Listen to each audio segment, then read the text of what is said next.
it's weird when you guys ask me to do podcasts. I've been asked to do every podcast. The truth is there's a few things, the reason why I've never done them. I've dealt with mental health problems. When you're struggling and you're in a bad place and you're in the best place you could ever be, from outside looking in, he's got the best life in the world. It was terrible. It wasn't factual at all. But it just goes to show you how, like, 1 minute you're here and the next minute someone can spin a story. I've been here for a month on my own. I've enjoyed every single bit of it. It's a beautiful place, beautiful people. And I could even see myself living here in the future. We're all going there as creators, having the best time of our lives. People that go there as spectators have the best time ever. And whilst you're doing all of this, you're raising money to enable children from around the world to have education. Welcome back to the Wise Guys podcast via Arabia. I'm Ali. I'm Ahmed. And I'm Matar. Please do hit subscribe as we're trying to grow out this platform. Today we're joined by a football freestyling sensation. He took the internet by storm with his astounding freestyles, and he'll now take to the pitch to showcase his flair in the Match for Hope football game on Friday, 14th of February. The proud family man is here with us in his first ever podcast to talk about his experience in Qatar and what we can expect from him during the game. We have the phenomenon, Billy Wingrove! Let's go! Hey, that intro. Yeah? Jeez. I can't follow anything like that. Like, you've done it already. End the podcast. Let's go. Wrap it up. Hey, but speaking of ending the podcast, we might have to end it after this next question, yeah? This is a quintessential question. It's a philosophical question. It's quite deep, man. If you answer wrong, we might have to walk out. You know what I'm saying? Okay. It's very deep. It might seem basic on the surface, but take your time with it. Go on. Cristiano Ronaldo or Lionel Messi? Mesaldo. Hey, wait, what? Wait, what? Wait, what? I was about to clap. I don't know why. That's a new one. That's a new one. Mesaldo. Why? Well, it's hard. It's hard to pick. I'll tell you why. If I was to pick one of them, which I've got a favourite, but as the GOAT, Yeah. wouldn't it be disrespecting the other one? Like they're so great, both of them. Yeah. That just to say he's the GOAT for me is disrespectful for the other one. But if I had to, like, had to. who I prefer There we go. individually, Yep. but I'm not saying they're the GOAT. Yeah. I'm just saying I prefer. Yep. It's Messi. There you go. That's it. That is it. Wrap it up, boys. Messi's the best. Great part. But if you want to go deeper than that, we can talk about Dino. Ronaldinho. Okay. Okay. We want to hear that. Yeah. He's my favourite player of all time. All time. Okay. Yeah. Just the smile he played with, the freedom, Yeah. the way he expressed himself with the ball. Just watching him, 2006. Ronaldinho. Do you think the Prince Neymar is as entertaining as him or not? In his earlier days, Neymar. Yeah, Neymar was incredible, but for me, Ronaldinho still. What, different? Yeah. It's just like 2006 Barca, he was unstoppable. It was king of the pitch. King. Yeah, I done an advert with him, and he done it like a flip flap on me. Do you remember the advert where he went back to be a kid? Yeah. In the Joga Benito one. Do you know when he flicks it up and does a flip flap? And he does, yes. I'm the defender. But like he done it first time and sent me, even though I knew what he was going to do. He still sent me. Is it? Yeah, honestly, it was sick. Yeah, crazy. Flip flap. When he was wearing white, when he redone Yeah, it. that's it. Yeah. Okay. With his samba music. Yes, the and samba music. It matched to when he was a kid. Yeah. Oh, Yeah. I watched that like 20,000 times. I'm not gonna lie. On YouTube. Yeah, Joga Benito days. Joga Benito Joga days. Benito, You know, had the ball, that that's golden it, yeah. Nike ball. Yeah. I take everything he says seriously because this guy got serious skill. I remember your videos as a kid. I remember watching it all the time. Now I'm sitting next to you. It's weird, man. It's weird, man. It's not real. Thank you. Well, I remember you broke a couple records as well with skills, right? Most touches. Yeah, my highest ever control. So I think who had the record? I think it was Jamie Redknapp had the record of like 54 meters. Yeah. Control the ball and keep it up. Okay, you got to have 3 touches after it comes down. Yeah. Okay. So then the Spurs Skywalk at the stadium, I think that's like 58 or 62, around that. Yeah. So a sponsor said like, we want you to do this record. Yeah. So we're like, okay, and they've got all of this production. You're talking about 40, 50 staff, and they're like, you've only got 20 balls to do it. And I'm like, what if I don't do it? They went, well, You've got to. You've got to kind of do it. I was like, as if I didn't feel pressure. Like I'm on Spurs' pitch. I'm a Spurs fan. Yeah. The ball's coming down from this skywalk, and I got 20 balls to get the world record. I was like, this is crazy. And I actually got it. I think it was in my 5th go. Wow. Because there was no wind. So the ball just dropped straight. Whereas I'd done it with Messi and Suarez before, and it was a bit lower than that. But when you drop the ball, well, they drop it here, but it like ends up 5 meters over there. So you've got to run. You got to like adapt where it's going to. So it was actually easier. That's crazy. Okay. So yeah. So after you did it on that 5th, though, did you try the 6th, 7th? Did you try to beat it? No, then we got another record after that. So the other record was, I think it was like scoring a goal. It was like, one of them was the control, and next was the highest volley goal. So it come down and I hit the ball first time on the volley. And it had to hit the back of the net to get a world record. So I got 2 world records. Yeah. In one day? In one. Yeah. That is actually That's crazy. But that was like, for me, being a Spurs fan, imagine like being on the pitch, beautiful new stadium, the ball's dropping down. It's like pinch me moment. Yeah, that's class. That's class. I think you've got to try to beat him now. What, that one? Yeah. Do you know what as well? Sorry to interrupt you. I went to the game afterwards, and I think it was like, I can't remember who Spurs were playing, maybe Aston Villa. And I didn't realise, but they showed the world record on the jumbo screen. And I was with my daughter, and I was like, that's class. Look at this. I was so gassed, man. I got goosebumps, man. I got goosebumps. I was That's a so moment. gassed. Yeah. I was so gassed. I love that. Beautiful, But hey, man. that's actually one of the things I really like about you. You're a proud family man. You showcase it on your social media and whatnot. You've been here in Qatar for a while now. How with your family? How have you found it? Yeah, I've loved it, man. I've done a football camp in the Maldives, and then we come to Qatar on December 27th. They stayed over here as long as they could before they had to get back to school. Yeah. They stayed a few days extra, in fact, and done work from here. They didn't want to leave, and we've loved it. We've really loved it. The lifestyle over here, how people treat you. Even things to the healthcare, like I've got a slight injury that I'm trying to recover for the Match for Hope. Yeah. And I went down to Aspetar, and I also went to a couple of hospitals. Local, I mean, the hospitals are like hotels here.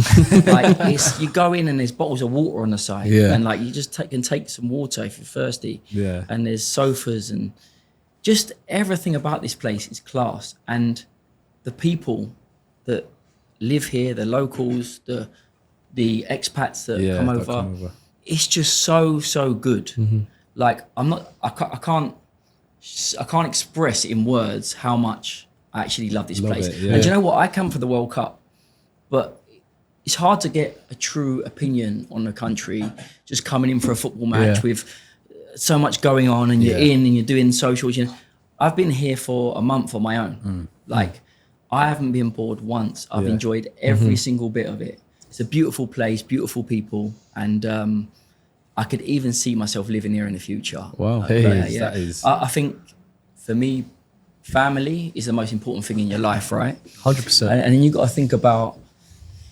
well, your children. Where do you want them to grow up? Who do you want them to be around? How do you want them to act as human beings? And 90% of the time they spend with their friends and around other people than yourself, right? So it's important that they're surrounded by the good people. And I mean, at the moment they are, but we're so close to London.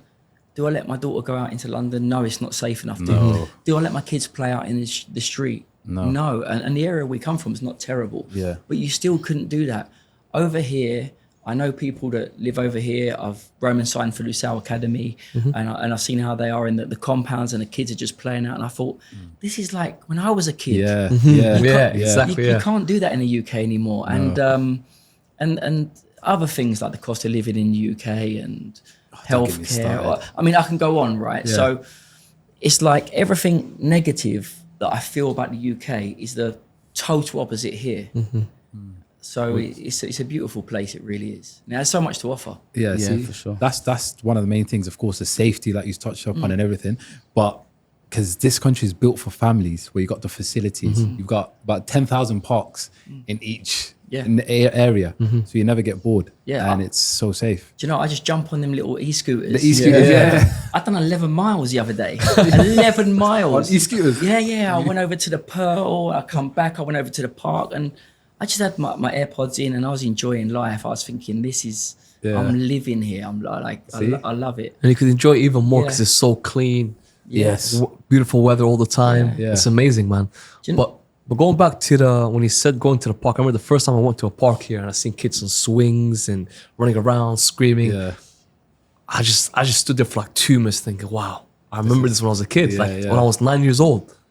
When you see the family Yeah. sitting down in the picnics. Yeah. I could be mistaken, but I swear I saw a barbecue in a park. Yeah. I saw a barbecue in the park. That's normal. That's That's normal. normal. I was That's like, barbecues. geez, there's like family barbecues. You can just like lift up the top and start just cooking there. your meat. Like, It's even better in the beach. Go to the beaches, they have barbecues too, man. Yes. And they're welcoming you. Just Yeah. they're And the welcoming desert. you. Yeah. Don't forget desert. They do barbecues in the desert. yeah, Now yeah. That hits different. You said you traveled around in the e-scooter and whatnot. What has been the best place that you have gone to here in Qatar so far? that's a tough one because it spot. depends for what. Because back, yeah. like all the malls have got, so you got beautiful malls if you want to go shopping. The Pearl's beautiful. I've been to some amazing hotels here, like the Waldorf Astoria, playing paddle and the 974 Stadium. Yeah. I went to watch PSG Monaco there. Yes. It's really hard to pick one thing. The fishing port, what's that called? The Doha port. Yeah, it's like The pink houses. yes, Yeah. Doha port. it's beautiful. Yeah. That is and you've got so them little nice. shops there. Yeah. The cafes and stuff. It's hard to choose one thing in particular I like. You've mentioned quite a few places. Yeah, there, so yeah. it's nice. But like, there's not. I mean, it depends what for. So you got options Yeah, there. yeah. See, that's beautiful. What about you, Ahmed? I've never actually asked you this. I'm not gonna lie to you, my favorite place is Waqif. Why is that? It's just the bustling noise, people walking around. You see Qatari people, you see expats, you see tourists, Yeah. all vibing together. No one's fighting, no one's pushing each other, even though it's so busy. And it's just synonymous with the World Cup. I like Souq Waqif as well because Yeah. obviously you've got Souq Waqif, then you've got Musharraf, and it's almost like cultural heritage meets modernity. And then Yeah. you go under the Yeah, little that passageway, bridge, yeah. and then you've got this new. It's almost like this new city. You know, Yes. everything's like high tech level. You've been to Musharraf, right? No, I didn't Okay. understand some of the words you just said. But I understand what you meant. Hey, sorry, that's. Turbidity. I need to switch my teacher voice off. Honestly, I ain't got GCSEs like you guys. I've got a bit of a different education, growing up in North London. But no, I get you. I thought you was going to say your favourite place is the barbers. Before the pod, he was saying about the trim and that. Yo, hey, you man gassing me up, man. It looks sick. It We looks sick. realised, appreciate guys, that, that this appreciate ain't his that. hair, it's a wig. We just found out today. Hey, listen, I went to Turkey a couple of years ago, so Wait, do you guys want to know a mad story? Yeah. So visit Qatar. I've been out here before with them a couple of times for the World Cup and stuff. Yeah. This was just us on holiday as a family, and we found out that PSG and Monaco are training, and then they got a match. And I said, like, well, this is a great opportunity. I wonder if like Roman can be involved, like whether he could be a mascot or something, Yeah. because this is great content. And if they're up for collaborating, they was more than happy. They invited us down to the training, and you got all the other creators there that have come over to sort of experience Qatar. Yeah. And the teams are coming out training, and then this guy comes up to us and says, like, can the boys have a photo? Like, they're massive fans of Roman and the family channel. Just to highlight, Roman's your son as Yeah, well. Just to Roman's my highlight- son. yeah, yeah. Yes, so my son Roman. And anyway, he has a photo, and he says, like, "I'll come down onto the pitch." So I'm like, "What?" So this is Nasser, the president of PSG's kids. Yeah. Oh, that wow. they watched the show- videos. yeah. So next minute, you know, Roman's come back and said, "Dad, I've got a photo with the king." I was like, "What do you mean the king? Ronaldinho?" And he's like, "Yeah." And literally, he met Amir. He look. So look at that. Wait, what? Oh, wow. Yeah. Oh, wow. That is the king. So literally, and he said he was so nice. Like he said, he put his arms around him, and Nasser, Wow. and Nasser, the president of PSG, was like, "What team do you support?" And he was Wow. like, "Spurs." He's like, "Now you support PSG and Spurs." And I mean, this photo. I said that's to class. Roman, like, "Do you realize?" And do you know the vibe that I got? And I met Nasser the day after an event at the paddle next to the Waldorf Astoria, and I can't explain, like, they've got such big profiles, big presence, Yeah. huge. I mean, the King of Qatar, like, is Yeah. one of the most known people Worldwide. in the world, Yeah. right? But you wouldn't notice it. yeah. You wouldn't notice it by their body language. You wouldn't notice by how courteous they are to you, how open they are in the conversation. Yeah. Like, I didn't speak to him, Amir, but Roman said, like, he was lovely. He gave me a cuddle. He put his arm, and you can see just by the body 100%. language there. Yeah. He's not like Yeah. this. Yeah. Yeah. it's like you're. He's It's a family Yeah, man. embraced him. Yeah, and like I was like, geez, I'm shocked at that. Like these guys, like I know money's not like everything, but the wealth, the power, everything, and they're just down to earth, like normal people. We spoke about this That's a few mad. times as well, living here. Because when I first came, I used to think, why do they love the leader so much? But then you get to know the history, the way he is, the way he is like caring for his people, forgiving, looks after his own. I was surprised. I was like, wow, this is amazing, man. It's amazing. It was amazing. No, Speaking of that, you said you obviously came in for the World Cup. I remember we spoke about this before. Before the World Cup, there was a lot of negative media attention towards Qatar, and I think there was a lot of misconceptions. Were there any that you had before coming to Qatar for the first time, and what was your opinion when you finally actually arrived to the country? Yeah, so I got approached by Visit Qatar. They wanted to show that this is a family destination, and they offered like a 3-year partnership where we come to Qatar many times. And I was like, yeah, I'd love to experience Qatar. I'd love to come out here. It's exciting. And there was a lot of media in the UK negatively portraying Qatar, right? And a lot of people were saying, I'm not going to be associated to the World Cup. I'm not doing this. And they're saying, oh, do I or don't I?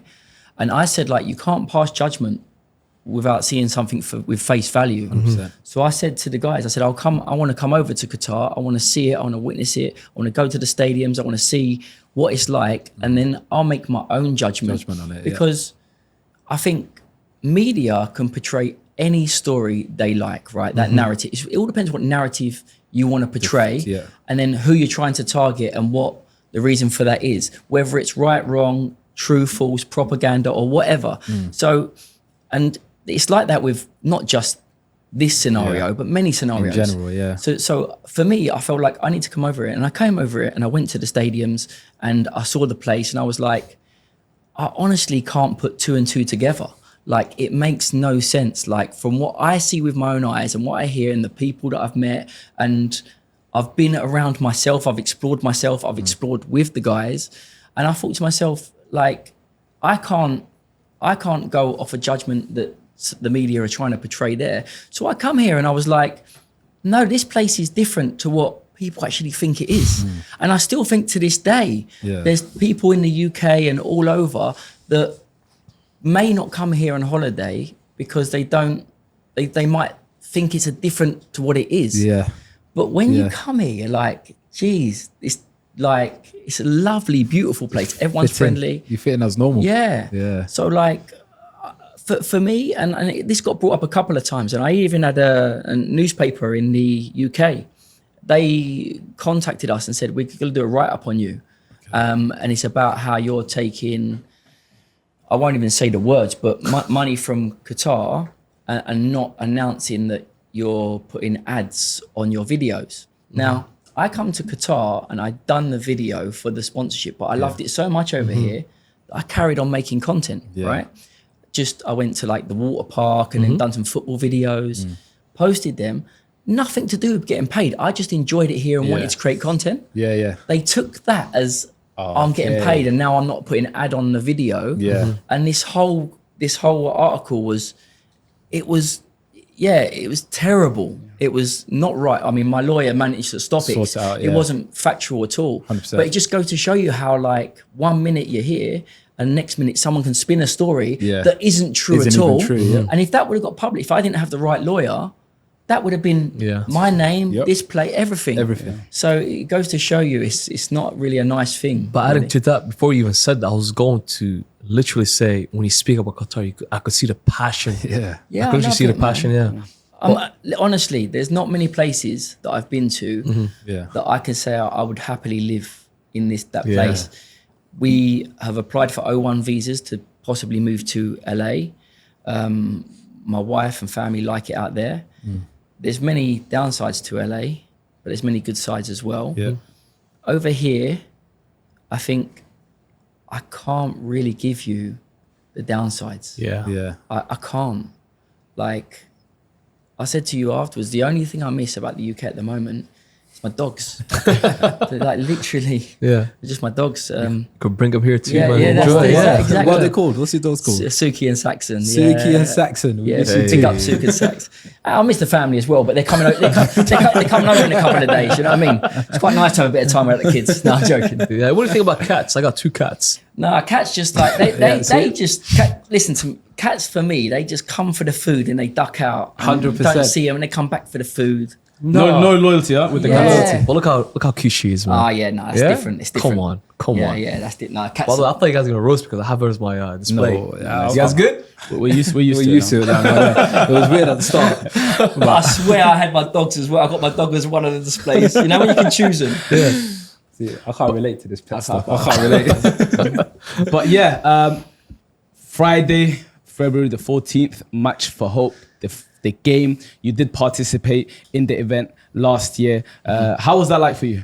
It was incredible. I mean, what an experience. The atmosphere in the stadium, because it's like family friendly fun, it's like all around the stadium was just energy. Yeah. Like it weren't like one set of fans going against another and that's where the energy is. It's Yeah. just everyone was happy to be there. Yeah. It was such a great occasion. And I always say about like charity matches like this, raising money, it's like we're all going there as creators and having the best time of our lives.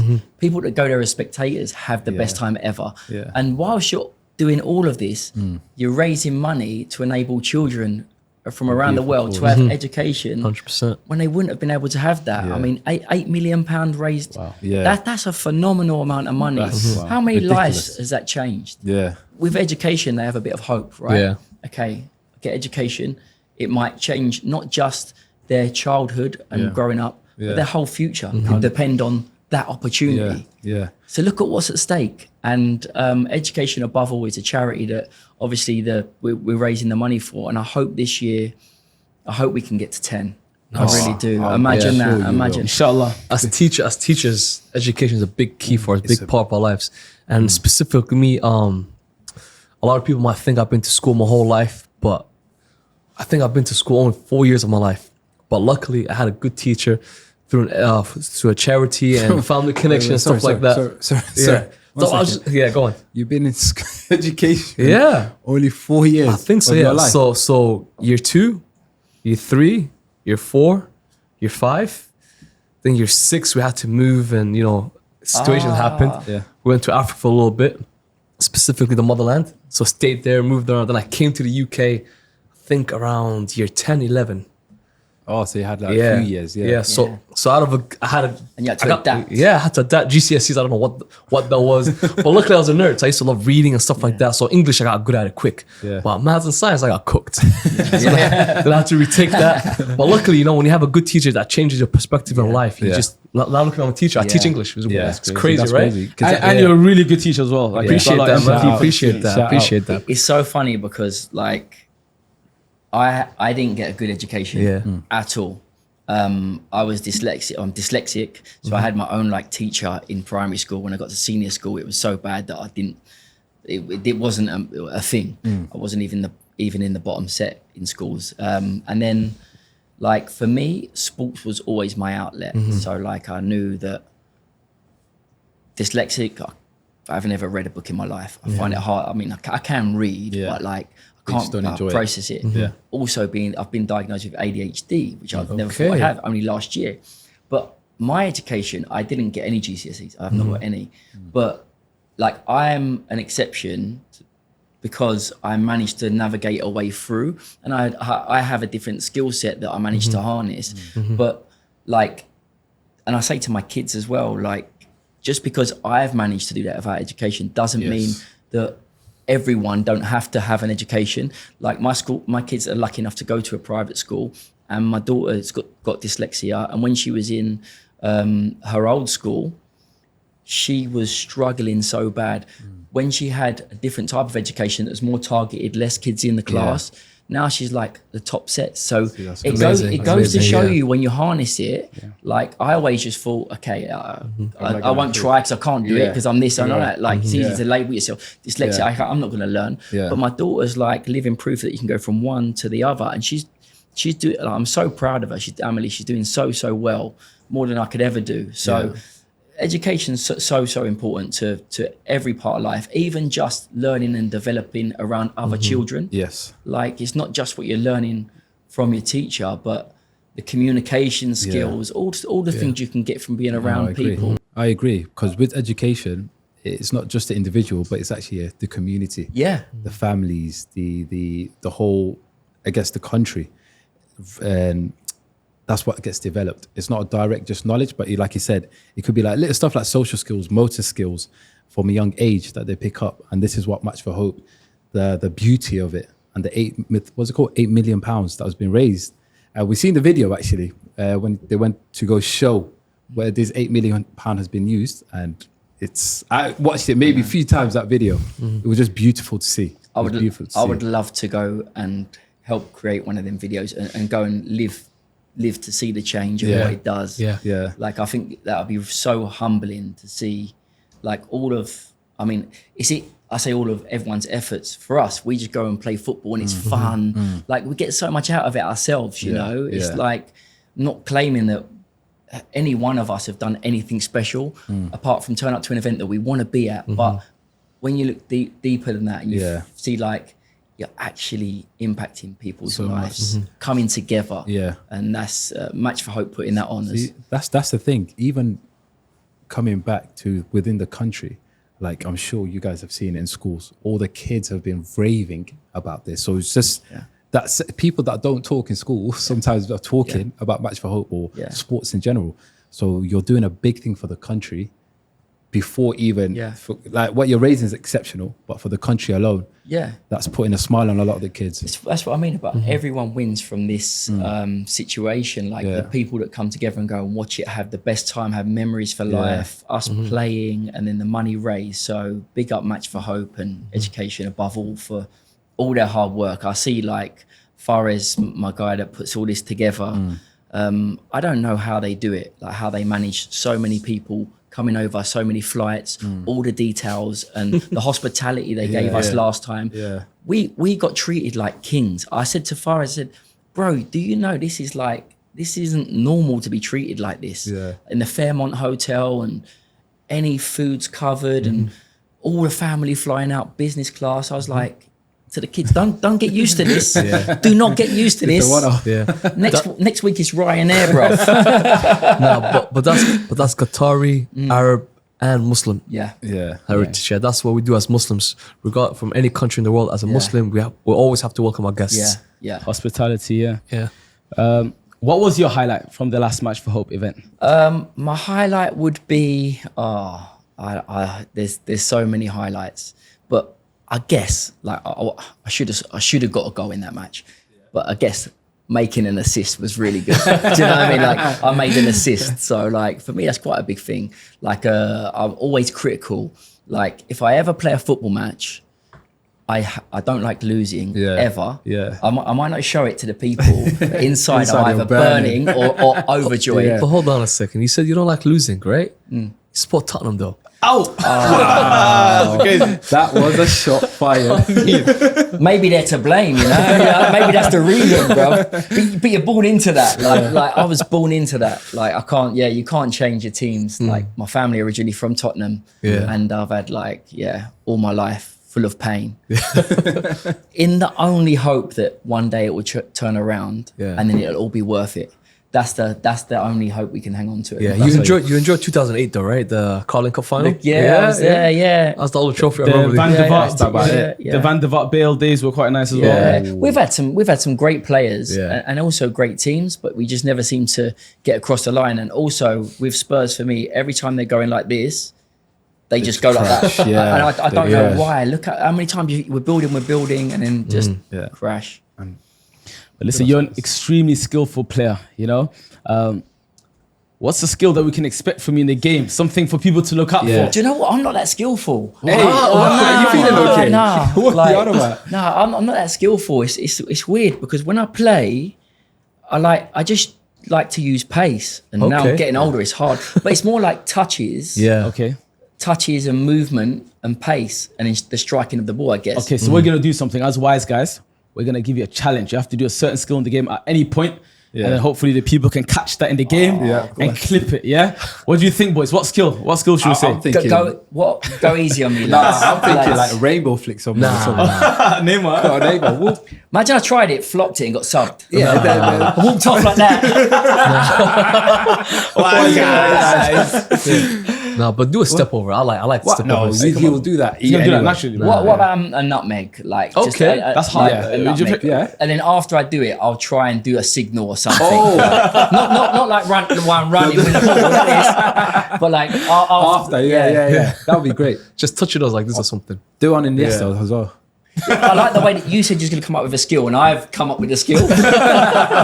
I'm manipulating it. It's like, You got us there. But hey, Henry and Wenger, Yeah. are both participating. I know your father was part of the Arsenal youth setup. Your cousin as well, Greg Lincoln, he did play with Henry. He played under Wenger. How does it feel to be involved in the game with those two being involved? yeah, amazing. I remember watching Greg when he played for Arsenal. I used to go down to London Colney and see Arsene Wenger and Henry, and I was young. And I remember I used to do kick-ups. I must have been about like 9 or, in between 9 and 11.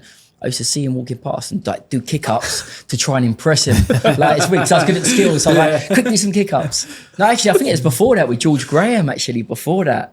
And he walked past, said, sign him up. Yeah. I was like, give me the contract, let's go. Even though I'm Spurs, I'll take it. Yeah, it was brilliant. My cousin Greg said, during the Invincible, he was a pro there for 3 years. Yeah.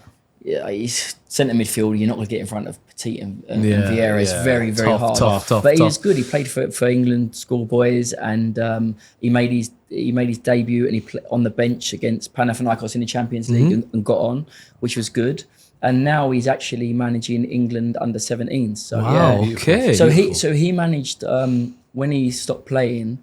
He then became Arsenal's coach, and he brought Saka up, Emil Smith Rowe, from when they were kids all the way up. Oh, so he's seen the eye. Yeah. So then when I think he's managing Arsenal 21s, and then England came in for him, and then I messaged the boys like Saka, Emil Smith Rowe, Nketiah, a few other players, and said like, would you do a video? And all straight away. And I put it together and sent it to him, and it's a really nice video. It shows how much he's respected. Good, man. That's beautiful, man. Yeah. You got a lot of wholesome stories, man. I can't lie to you, You man. sound like a wholesome guy. Yeah.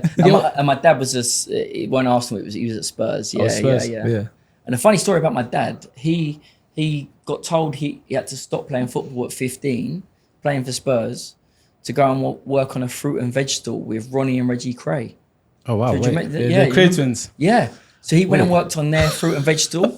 His mum liked to earn money, so he had to stop playing. 'cause Oh of that. wow! So he could have been the best player in the Yeah. world, really. Well, I don't know. Yeah, who knows? Who knows? No, that's amazing, man. That's a good story. Yeah. How many goals are you going to score? I don't know. Honestly, I would love to score 2 goals. But I can't get ahead of myself. Last year I didn't score, and this year I'm carrying a slight injury, so I'm debating whether to start the match or whether to finish it because one, the tempo slows down, so there's less chance of me getting really injured. Yeah, true. Yeah. More advantage, and I know there's a half-time show going on, right? Yeah. So I'm thinking if there's a big break at half-time, You're gonna get my cold. my Achilles is going to seize up. Okay. So even if they want me to come out for the second half, I wouldn't be able to. So yeah, and then also I can adapt my position. So their team are very, very attacking. Like they've got an amazing they've got an amazing team, amazing. And I'm thinking, like, do I go in attack or do I just go in defense? Like, Attack. Yeah. Attack is the best form of defense. Yeah, true. Yeah. Get a tap and you're good. Yeah, true. But we've got good attackers as well. Yeah. So like we have to get a balance. But So that means while they do all the work, you do some skills, man. Yeah. yeah. That True. rainbow flick. I'm still waiting for that yeah. personally. But speaking of Match for Hope and all the celebrities you worked with and athletes and stuff like that, you keep name dropping some bombs. Like you said, yeah, I worked with this guy and I worked with this guy. It's crazy to me. But for me personally, I don't care about any of that. Tell me about Stephen Gerrard, please. You're gonna say that. Please. My guy, Please. listen, Please tell me, man. you should have asked me who was the best you've ever filmed with. And I would have gave you the answer. Stevie G. I'm about to cry, man. Stevie G. Why? About to cry. I can't. He's so far beyond anyone else that I've ever filmed with at striking the ball. Yeah. My best attribute with YouTube is I strike balls all day. Yeah, And like, yeah. I like Top bins and all volley, stuff, top yeah. bins. Knuckle, yeah. But like it's YouTube, so like you got a good shot, but then you might hit a couple over the fence, you know, like she's Yeah. trying to hit it so hard or Yeah. perfect. Yeah. It happens. With Stevie G, just to witness it, like when he missed the target, the range of missing was like this to the top bins. Like he was so accurate with his shots, so much power, and with any type of technique. Yeah. He could do anything. So we'd ping him a ball and he'd touch it, then wrap it or cut across it. And Yeah. I've never seen nothing like it in my whole life. I've seen that a million times, that video. But in the flesh, like to witness it in the flesh and see it, he shocked me the most out of everyone that I've ever filmed with. Yeah. Because he was so far better than anyone else I've ever seen in my life. I didn't think anyone could get to that level at striking the ball. Hey, to all the Jared haters out there, there you go. There you go. I don't think there's that many. Anything you say about Jared from now on, I won't even listen No, to you. I think Gerard's a good Who player. are you? But I don't. I'm not going to slander my boy That's Gerard. crazy. But is he better than Hazard? Do you reckon? You filmed the Hazard. I mean, Hazard's got loads of tricks, and Yeah. he like hit the crossbar first time on a Rabona and done stuff like that. There you But go. do you know what? I filmed with Neymar as well, and he's done tricks. And I filmed with Declan Rice, which was he was incredible, by the way, Yeah. Declan Yeah. Rice. But then when I filmed with Stevie, he was so far better than anyone else at what he was doing. He's getting happy. This guy's getting happy.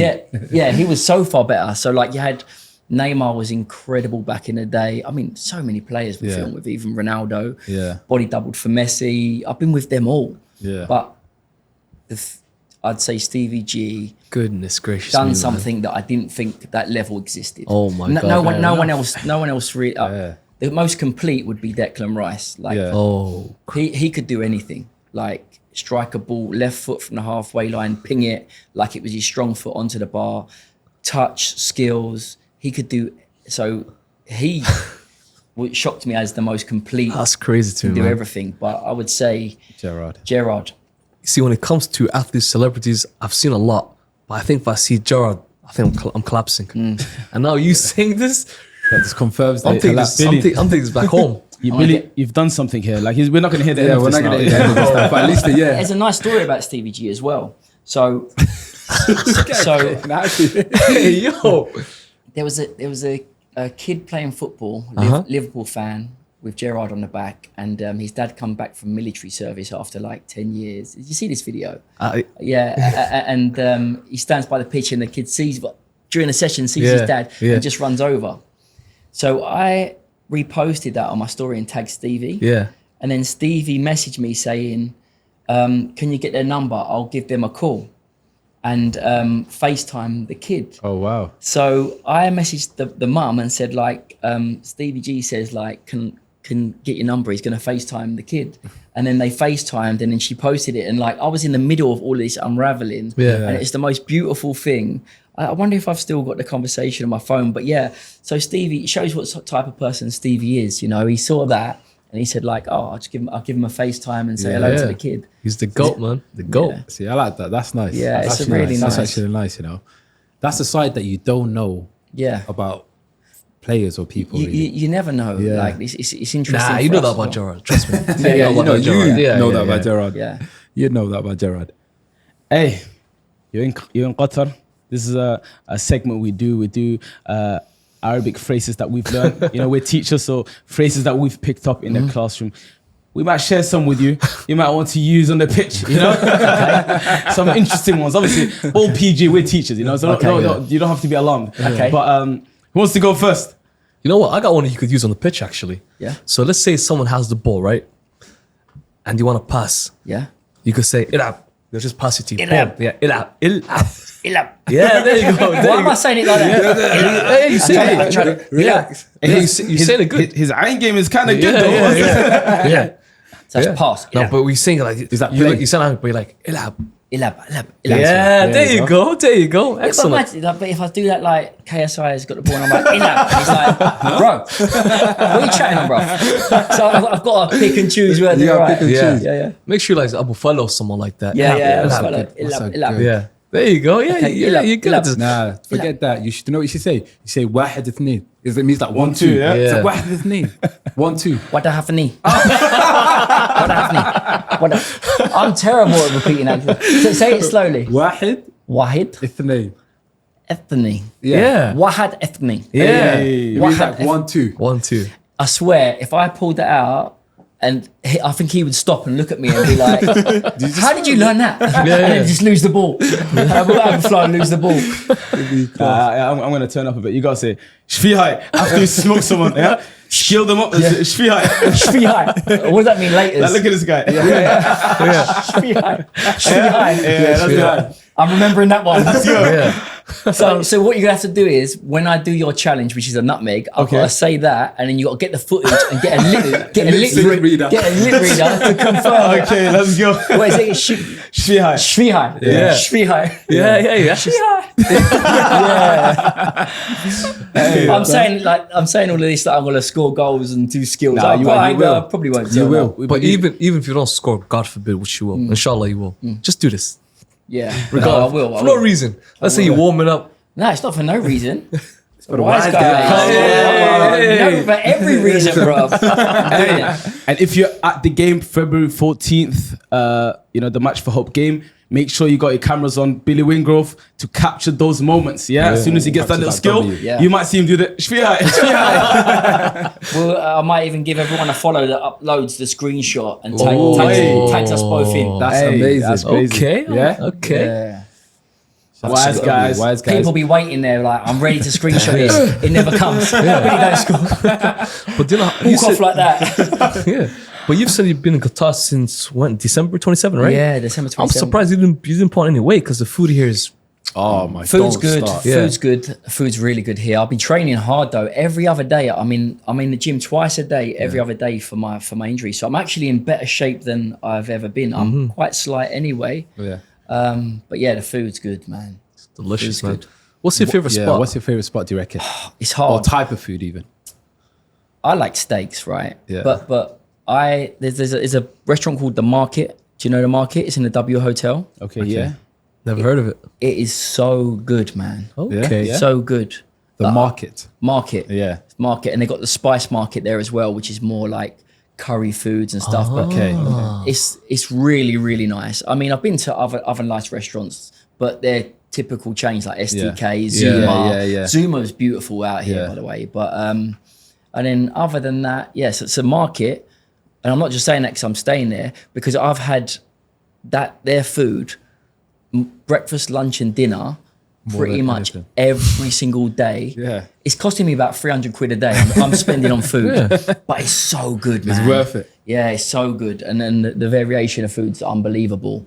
Butter chicken curry yesterday and ribeye steaks. And yeah, and then other than that, I'd say, do you know what I like?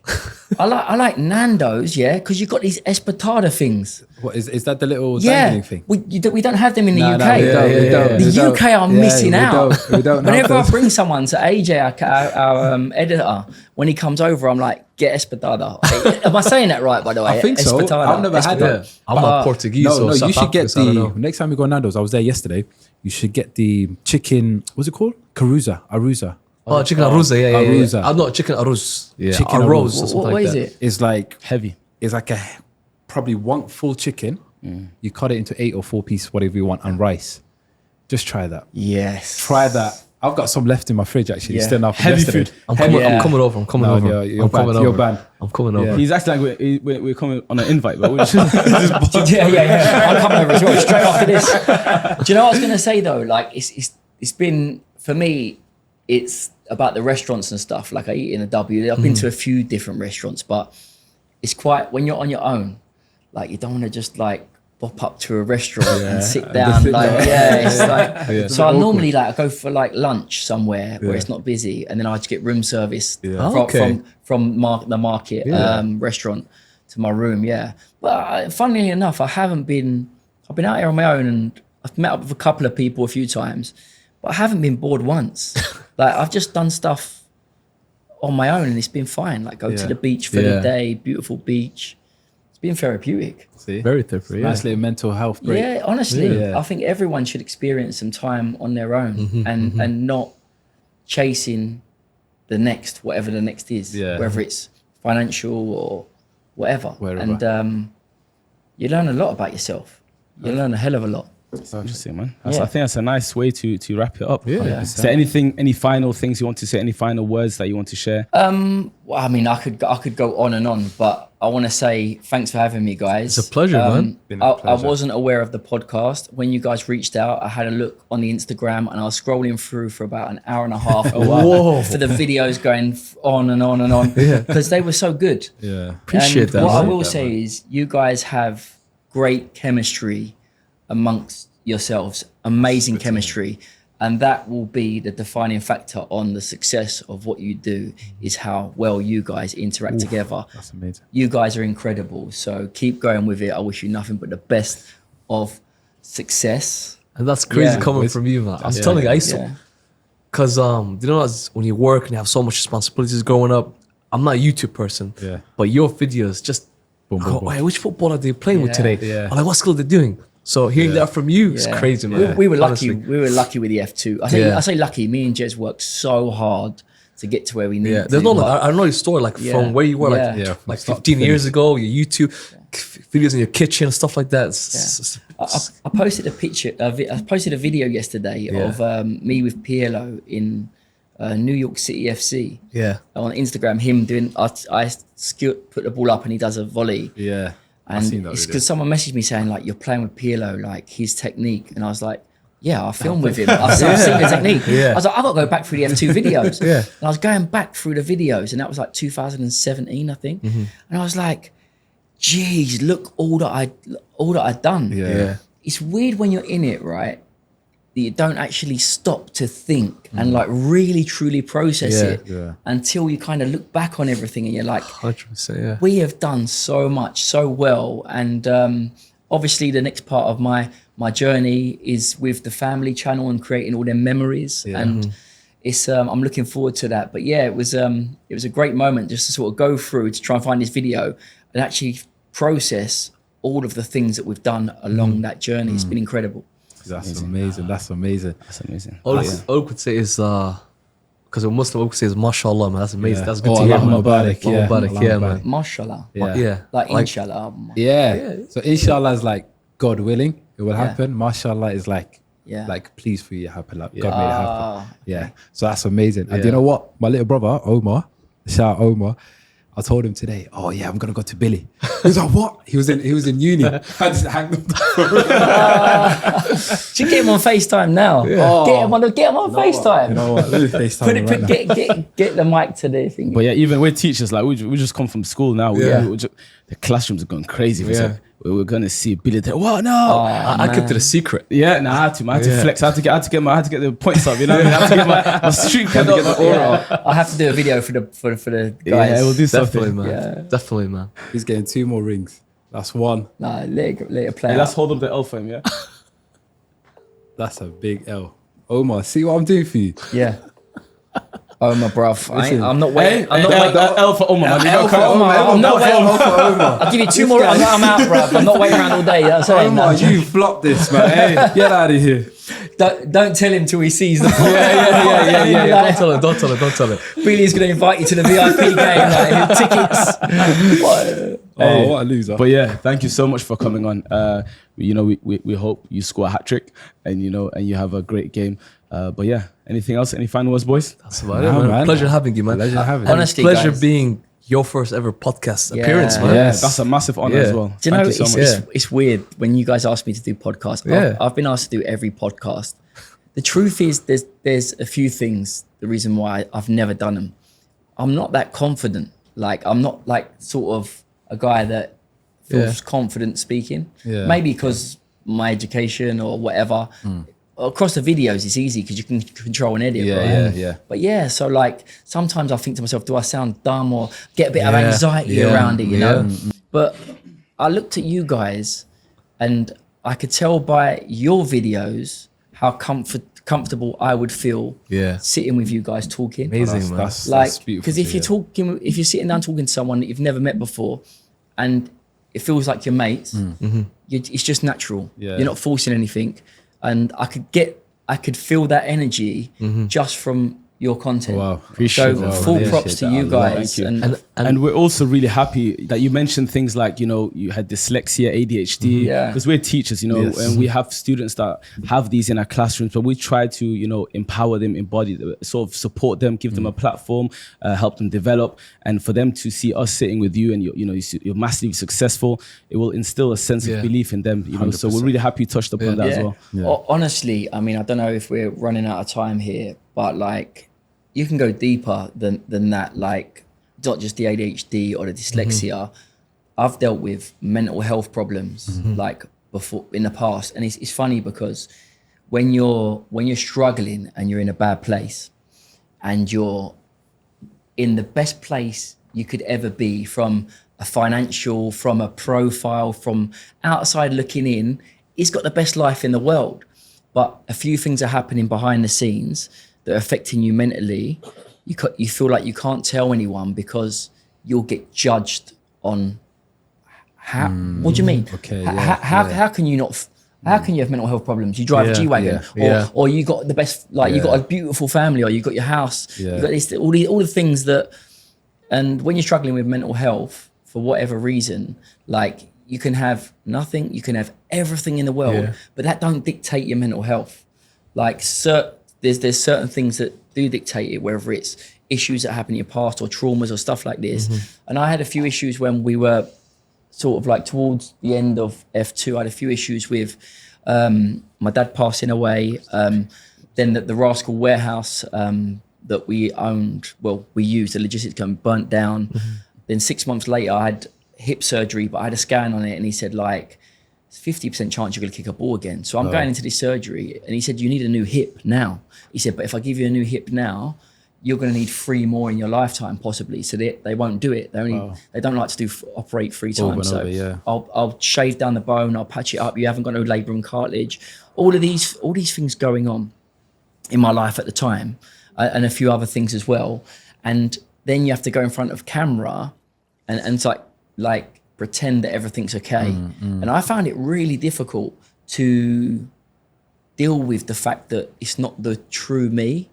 Like, because I don't like to change for anyone. Like, it's good just to be the person you are. And if people accept you for that, and they say, oh yeah, I get on with him, or I don't get on with him, at least it's you, right? It's you. And yeah, I mean, I know that on YouTube you put an exaggerated version of yourself, so you up your energy, and then afterwards you're a bit more chilled. That's natural, right? So dealing with all of this mental health problems that were going on at the time, I remember my dad passed away. That they were putting pressure on me to film this TV show, saying it's costing us £10,000 every day you don't film. My dad's in hospital on a life support machine, in a coma, and I'll film. So we go to Southampton from London to film with a player next morning. I get a call about 5 o'clock in the morning saying, and we thought my dad was making an improvement. He had septicemia, and they said, like, he's only got hours to live. You've got to get back. So Southampton to London's like a 3.5 hour train.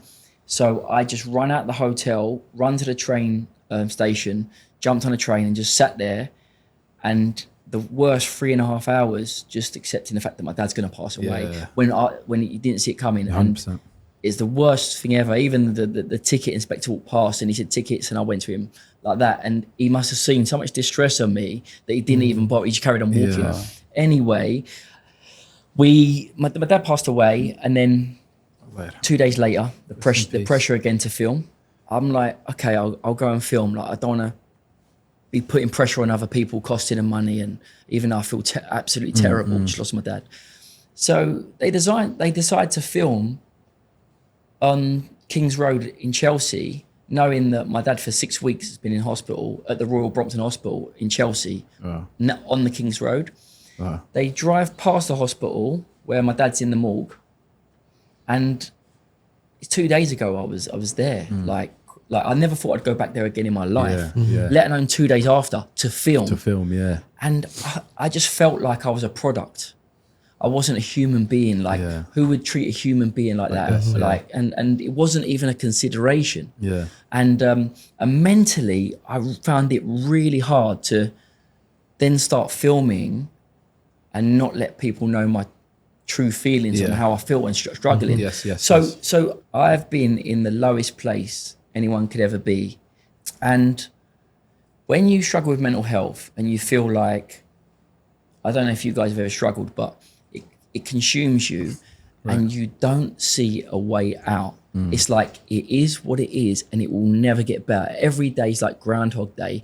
Waking up, you can't make yourself happy no matter what. I found so I've been to the worst place and then I managed to get help, go to the GP, take some medication, which I was so against at the time. And then I managed to work on myself. So I started having ice baths every morning, having saunas, going into the gym, eating well. I stopped sugar.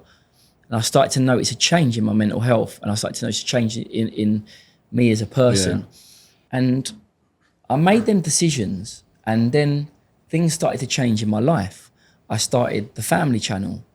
And it's so strange because from going from the darkest place I've ever been in my life, then coming to where I am now, and I've been over the last couple of years, I wouldn't change it for the world. And That's beautiful. So a terrible, a long story, but just the message is, if you are struggling, obviously not just you guys, but anyone watching this, just stick with it, because you don't know what the plan is. You don't know the end outcome. When you go through all of this, you'll go, that was my journey. Now I've become this person. Right. And through them dark moments, I didn't see this. Right. I didn't know there was light at the end of the tunnel. Yes. And when you hear about suicides with mental health, I feel so sad, because I feel like these people haven't been able to stick with it. What could have been of these people's lives if they would have just stuck with it. So I'm not ashamed of having mental health. And I feel like being through it and coming through the other side, I still have bad times. It's so important that I let people know that from someone that's been there where you are now, that you can be looking back in a few years' time, months' time, whenever it is, going, I'm happier than I've ever been. And that can happen to anyone. That's beautiful. So sorry about the long story. That was inspiring. Yeah, we needed that. Yeah, we needed to hear but that. honestly, I don't think people talk about it enough. And thank God that I've come through that side. But the importance of knowing that people that are in it, because I didn't know it, can get through. Yeah. And then, This is why it's important as men to talk about mental health, man. 100%. Because there's a lot to talk about, but it's just sometimes you need someone like yourself to open the door for you and just have a conversation. And you're also humanizing yourself. There's a lot of young people that look up to you, and to hear that you're going through things that they may be resonating with, I think is really, really, really, really important, for them to hear. It's something that you feel totally isolated. I don't know if you guys have ever struggled in any way. I think everyone's struggled everyone has struggles, right? And it's one of them things that when it consumes you and then it becomes over time, it's like a cycle that gets worse and worse and worse. But if you change the cycle, it can go the other way. But just knowing, I know there's people listening to this right now that are in that moment and they can't see anything in the future. There is no future. It's just how they feel now. It's how they think they're going to feel forever.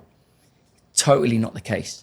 You can do, there's so many things you can do. And if you persevere with it, you ride the storm, you can get to the other side, and there's beauty on the other side.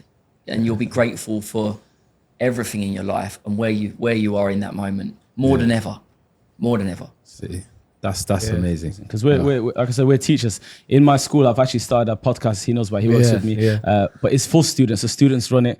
I don't just do Wise Guys. I've got a school podcast too for the students. But we focus on. This guy's plugging everything. Wise Guys. That's right. Mental. It's about mental well-being, and it's good for students to talk about things like this. So it's an important thing, and it's good for us to normalize these sort of conversations as well. Yeah. The more you can do it, the better. And I think footballers should do it as well, because I know for a fact there's so many footballers that are struggling, but because of their lifestyle, because they're the perception, it's almost like people think they don't have a right to have mental health. In fact, they've got more pressure on them than anyone else. 100%. Like the amount of pressure, forget money. Like money doesn't matter. You got that much or you got that much.